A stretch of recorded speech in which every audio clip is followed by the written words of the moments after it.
We want to start tonight with evidence, with a remarkable video. This video was recorded a little over a week ago, on November 28th. The man you're about to see speak is a professor from Beijing called Di Dongcheng. The video comes from an appearance that he made on a Chinese television show about Wall Street and international trade. Di Dongcheng works at Renmin University in Beijing. He is also, like so many in academia in China, a servant of his country's government. This video was deleted from Chinese social media soon after being uploaded, and there's a reason for that, as you'll see. 前边特朗普政府跟我们打贸易战，那么我们为什么搞不定特朗普政府？啊，为什么以前1992年到2016年之间，中美之间各种问题都能搞得定？是不是？大家发现没有？所有的危机，不管是银河号事件，还是炸大使馆，还是撞了飞机，所有事情全部是床头吵架床尾和，2个月之内搞定。什么原因？啊，这儿我抛出一个可能又要是暴论了，就是因为咱们上边有人，啊，就是我们在美国的权势核心圈啊，我们有我们的老朋友。 There's a lot of garbage floating around the internet right now, a lot of fake things. That video is real, and those subtitles are accurate. We checked today with 2 different Chinese speakers and confirmed that. What he just said, what you just read on the screen, tells the story. This is as close to a smoking gun as we have ever seen. Quote, "We have people at the top of America's core inner circle of power and influence." According to the man you just saw, that has been true for decades. So who are these people, and how many of them work in our media and in our government? Well, he didn't say precisely. At one point in the video, he described a Chinese agent working as a vice president at, quote, a top Wall Street financial institution. I can't say more, he explained, without making political trouble. Di Dongcheng did tell his audience that one agent in particular was especially useful, and he goes on at some length about her. He describes her as an American who's lived abroad for many years, who is now a Chinese citizen. And this seems to baffle him a little bit. The Chinese government doesn't allow dual citizenship. Why would they? Why would anyone? Di Dongcheng seems pleased that the U.S. government is foolish enough to allow it. He explains that this American agent, who lives at least part of the year in Beijing, helped the Chinese government with a propaganda operation in the city of Washington in 2015. And he goes on to describe that in some detail.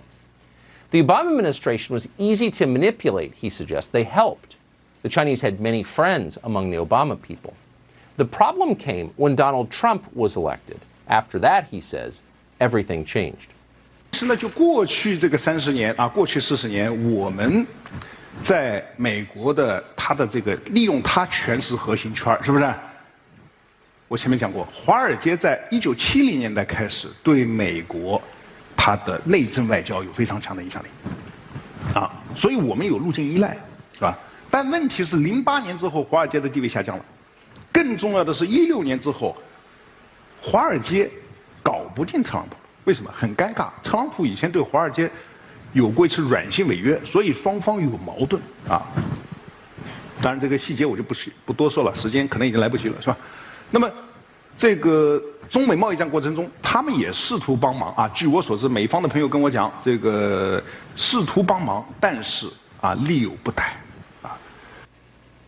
Since the 1970s, he said, and he's an economics professor, you should know, Wall Street has had enormous influence over the way the United States government operates, over American policy. The Chinese government, he says, has enormous influence on Wall Street. And that arrangement worked very well for a long time. Then Donald Trump unexpectedly was elected in 2016, and Wall Street was infuriated. Wall Street can't fix Trump, he said, but they tried. And this solves the mystery.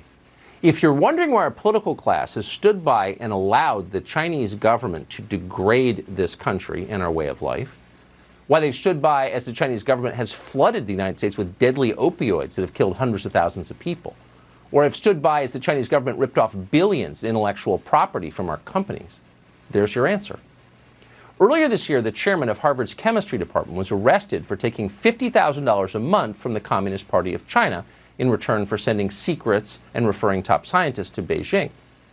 It barely rated as a scandal. You may not even be aware it happened. Why? Because so many are on the take, in effect. Donald Trump was an impediment to this very lucrative arrangement. And for that reason, Di Zhangsheng explains in the video, America's most powerful elites, and he calls them that, got to work on electing a new president. Again, read the words at the bottom of your screen as he speaks. 但现在呢？现在我们看到拜登上台了，传统的精英、政治精英啊，这个建制派，他们跟华尔街的关系是非常密切的。所以大家看到吧，拜登的儿子被特朗普说你在全球有什么基金公司，发现没有？谁帮他建的基金公司啊？明白吗？这个都有买卖啊。那么，所以这个时候啊，这个时候我们。Oh, Donald Trump, he notes, because the Chinese do pay close attention to what we say here, Donald Trump has complained about Hunter Biden and his ties to the Chinese government. Those are real, he just confirms. So now you know why you weren't allowed to talk about Hunter Biden's laptop, why big business aligned as one, the tech companies and the rest, to suppress that story, because they were implicated in it. Back in October, we interviewed a man called Tony Bobulinski. We interviewed him because no one else would. Tony Bobulinski was a business partner of the Bidens. Here's what he told us about China. And in a document that you guys have, and I think it's been provided to to the world, the Chinese referenced that because of their trust in the Biden family, that Chairman Yi and Director Zhang are excited about moving forward in this. And in that document, they reference loaning $5 million to the BD family. Right. The BD family is the Biden family. What are the implications of this going forward? If Joe Biden is elected president, which could very well happen, how does this constrain his ability to deal with China? Are you asking for my personal opinion? I am. I'm asking for your opinion as someone who's worked with the Chinese. So I think Joe Biden and the Biden family are compromised. I think Joe Biden and the Biden family are compromised with China. Looks like he was right about that, and it looks like the Bidens are far from the only ones who've been compromised.